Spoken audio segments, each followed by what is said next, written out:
નમસ્કાર વિદ્યાર્થી મિત્રો, જય હિન્દ જય ભારત. હું દેવંગ રાવલ ડી ટીચના ડિજિટલ પ્લેટફોર્મ પર આપ સૌનું હાર્દિક સ્વાગત કરું છું. આપણે જોઈ રહ્યા હતા એબીસી ટુ એસે રાઇટિંગનો કોર્સ, જેની અંદર પાર્ટ 1 કમ્પ્લીટ કર્યો છે. આ બધું એટલા માટે કહું છું કારણ કે તમને ખબર પડે કે ઘણા બધા વિડીયો લેક્ચર અપલોડ કરી દીધા છે, જે તમારા જોવાના બાકી હોય તો તમે જોઈ શકો છો. આજે આપણે વાત કરવાના છે પાર્ટ 2 ની, જેનું નામ છે પાર્ટ્સ ઓફ સ્પીચ, જેની અંદર આજે આપણે નાઉન જોઈ રહ્યા હતા.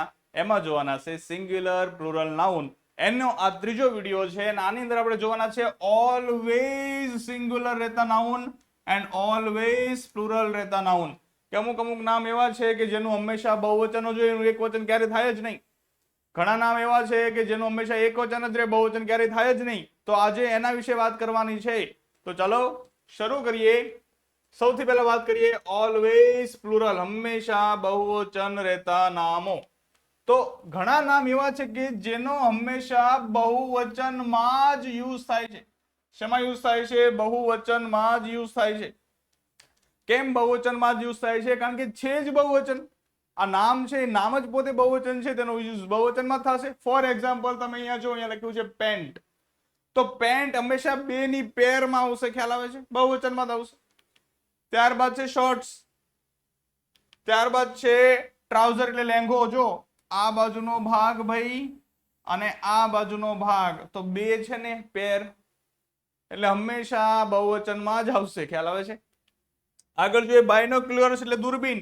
તો જો એક આ બાજુ અને એક આ બાજુ, ખ્યાલ આવે છે?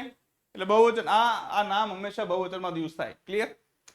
ત્યારબાદ છે સ્પેક્ટેકલ્સ. હવે જો સ્પેક્ટેકલ્સ નો મતલબ થાય ચશ્મા, પણ કેવા ચશ્મા? નંબરના ચશ્મા. ખ્યાલ આવે છે? છે બે જોડીમાં, હે ને? ત્યારબાદ છે પોટ્રી. પોટ્રી નો મતલબ થશે મરઘા. તો મરઘા ઉછેર કેન્દ્રમાં એક મરઘી તો હશે નહીં ભાઈ, ક્યાં એકને ઉછારી રહ્યા છે, ઘણા બધા હશે. મતલબ આ છે ને એ તમને સેન્સ પણ શેનો આવશે? બહુવચનનો સેન્સ આપશે. ત્યારબાદ વાત કરીએ જીન્સ, તો એ પણ પેન્ટની વાત છે. ટાઇટ્સ, ટાઇટ્સ નો મતલબ થાય સરકસના કપડા. એક કપડું નહીં, ઘણા બધા કપડા હોય એટલા માટે એને બહુવચનનો ઉપયોગ થાય છે. ત્યારબાદ છે ગ્લાસીસ. ગ્લાસીસ એટલે ચશ્મા, જે નંબરના ન હોય પણ અમથા ફેશનના પહેરતા હોય, ગ્લાસીસ. ત્યારબાદ છે ગોગલ્સ. ગોગલ્સ એટલે આ તો ખ્યાલ આવી ગયો ને, ઓલા ફેશનના ચશ્મા, તો એ ગોગલ્સ હંમેશા પેરમાં આવે છે. ત્યારબાદ છે પીપલ. પીપલ એટલે લોકો. આનું એકવચન શું થાય? પર્સન. ખ્યાલ આવે છે? શું થાય? પર્સન. પીપલ એટલે લોકો, બહુવચનમાં જ આવશે હંમેશા. સીઝર્સ. સીઝર્સ નો મતલબ થાય કાતર. તો આ બાજુનો એક ભાગ અને આ બાજુનો એક ભાગ, તો છે ને બે છે ને બહુવચનમાં જ છે. આગળ વાત કરીએ ઢોર. ઢોર નો મતલબ થાય કેટલ. કેટલ નો મતલબ શું થાય? ઢોર. એક નો હોય, ઘણા બધા હોય. ખ્યાલ આવે છે? કેટલ. આ કાઉન્ટેબલ નાઉન છે, આપણે આગળ જોયું હતું. ત્યારબાદ છે ટોંગ્સ. ટોંગ્સ એટલે સાણસી. આ બધાને સાણસી કઈ બોલાવે, પણ આપણા ઘરે નથી થતી, તો એમાં આવા બે ભાગ હોય છે ને, એટલે બહુવચનમાં યુઝ થાય છે. ત્યારબાદ છે ટ્વિઝર્સ. ટ્વિઝર્સ એટલે નાનો ચીપિયો. તો આના પણ કેવા ભાગ છે? બે ભાગ છે. જોયું? આ બધા ફોટોસથી મેં ઓબ્ઝર્વ કર્યું છે, એટલા માટે હું કહું છું કે મોટે ભાગે કેવું થાય છે કે હોય જ બહુવચન છે, એક કરતા વધારે હોય છે, એટલા માટે એનો ઉપયોગ હંમેશા બહુવચનમાં જ થાય છે. બહુવચન નામ તરીકે થાય છે. ખ્યાલ આવે છે? આ ઉપરાંત collective nouns are always plural noun. Collective noun આપણે આગળ જોઈ ગયા હતા, એ નામ પણ હંમેશા કેવું રહેશે? બહુવચન જ રહેશે. ક્લિયર? કેમ? કારણ કે કલેક્ટિવ, કલેક્ટ કરીને બનાવ્યું છે, એક તો છે નહીં, સમૂહ છે. સમૂહને શું કહેવાય? બહુવચન જ કહેવાય. એટલા માટે કલેક્ટિવ નાઉન પણ હંમેશા કેવા રહેશે? બહુવચન નાઉન છે તે રહેશે. ક્લિયર? ઘણા બધા નાઉન છે, પણ આપણે એક સેન્સ રાખીએ કે કલેક્ટિવ નાઉન છે હંમેશા બહુવચન નાઉન રહેશે, અને આગળ જોયા એ બધા પણ બહુવચન રહેશે, એટલે આપણને ક્લિયર થઈ જશે. ત્યારબાદ વાત કરીએ ઓલવેઝ સિંગ્યુલર નાઉન. નીચેના નામ હંમેશા સિંગ્યુલરમાં જ વપરાય છે. શેમાં વપરાય છે? એકવચનમાં જ વપરાય છે. જેમ કે ઇકોનોમિક્સ એટલે અર્થશાસ્ત્ર. ત્યારબાદ છે એથ્લેટ એટલે કે શારીરિક વ્યાયામ. લગેજ એટલે કે સામાન. આ બધા હંમેશા એકવચનમાં જ યુઝ થશે. શેમાં યુઝ થશે? એકવચનમાં જ. ફર્નિચર એટલે કે રાસ રચીલું. જો ફર્નિચરમાં ઘણું બધું છે, પણ નાઉન એકવચન છે. ન્યૂઝ એટલે સમાચાર. હેર એટલે વાળ. હજુ વાળ હોય ઘણા બધા, બહુવચનનો ઉપયોગ ન થાય. થાય તેને કેમ ન થાય?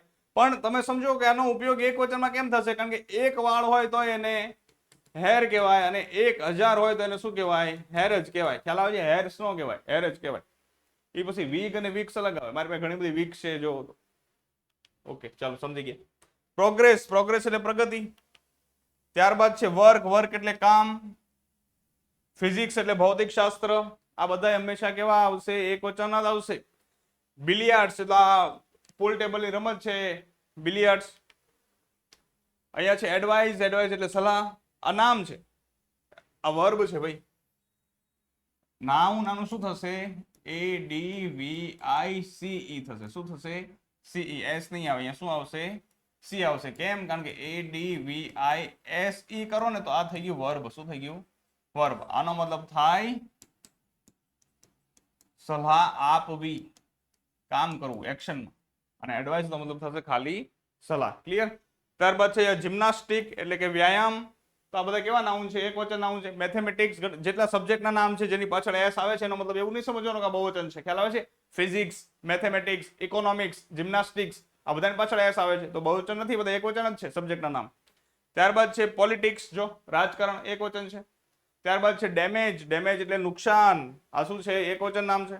હોમવર્ક, તમને ક્યારેય હોમવર્ક્સ નહીં આપે, હોમવર્ક જ આપશે. પછી ભલે ગણિત, વિજ્ઞાન, અંગ્રેજી બધાનું આપી દે ઘણું બધું, પણ છતાં એને એક વચનમાં જ ગણવામાં આવે છે ભાઈ, કે એક જ વચન નામ છે એટલે કરી નાખવાનું. ઇન્ફોર્મેશન એટલે માહિતી, નોલેજ એટલે જ્ઞાન. આ બધા નાઉન કેવા છે? એક વચન નાઉન છે. અને આ છે કેવલરી, આ છે ને અહીંયા આવશે કેવલરી. ઓકે, એટલે કે અશ્વસેના, પાયદળ જેને કહેવાય તે. પોએટ્રી એટલે કવિતા.